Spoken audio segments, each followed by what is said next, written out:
Um, my name's Ruth, I'm 30 years old, and I was born with a single ventricle heart.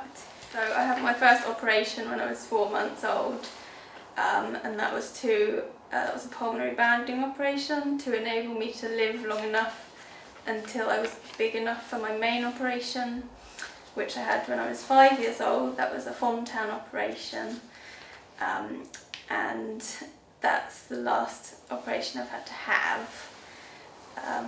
So for the last 25 years things have been just gradually improving. So I've got a couple of scars from those operations. I've got a nice zip down the middle of my chest, and from my first operation I've got a scar curving around the back which looks like I've had a wing cut off.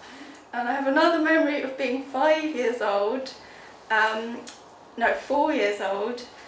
My class at school was outside building a snowman, and I grew up in Somerset, so it didn't snow very often down there.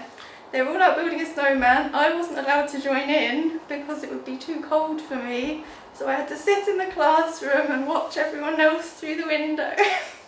Well, my heart condition at the moment is going very well, so I'm always going to have a serious heart condition, but as I said, since I was 5 years old it seems to just be getting better, and I've been improving in health. So my hopes for the future would be that I continue to be as fortunate as I have been and not experience any deterioration, because it's always in the back of my mind that could happen one day. So I just hope that if that day ever comes, it's as far off as possible.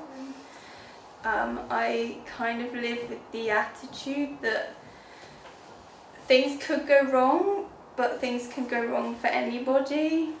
I don't feel like there's anything special about me that makes me a more unfortunate human being than anybody else. When I was very young, when I was a baby, for my first operation I was given a 25% chance of survival. I had to be taken to hospital in an ambulance, and things looked pretty bleak. My parents thought I would have quite a restricted life potentially, being confined to a wheelchair. They were warned about the possibility of brain damage, but none of those things have come true. I survived, and I've just been getting stronger ever since. I've had full-time jobs, I live independently, I've travelled by myself around Australia, I've walked a marathon, I've walked up mountains. Another sort of positive that I found being a child with a heart condition was the time you could sometimes get off school. So once every 6 months I had to go for a cardiology checkup, just a routine thing, and that would be in Bristol Royal Infirmary. So to me this would be a day off school and a day out in Bristol. So me and my mum would drive up to Bristol, we'd go for the appointment, and then after that there'd be no point rushing back to school because there wouldn't be enough left. So we'd make a day of it. We went round the Natural History Museum, we went to an art gallery, and we had a nice cafe that we'd always go to. And it was quite fun actually, and even the tests were quite fun when your heart is being scanned on the echo machine and you can see it in front of you. It's always quite interesting. There's several things I already have done that the doctors have advised me not to. I probably shouldn't admit them, but I will.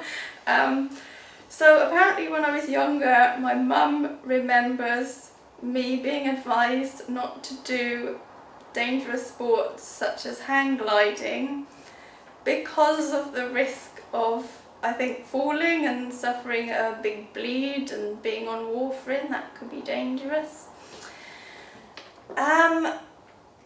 I wouldn't advise anyone to go against the advice of their cardiologist, but I also feel like at the end of the day as an adult it's my own choice that I made to go and try these things.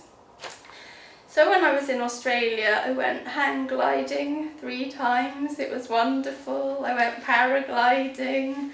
That was amazing as well. And everything went well. And I kind of feel like you only live once. So you have to be sensible about the level of risk. But I was with trained instructors, etc. So I just thought, you know what, why not? I'm on the other side of the world and Mum and Dad can't stop me.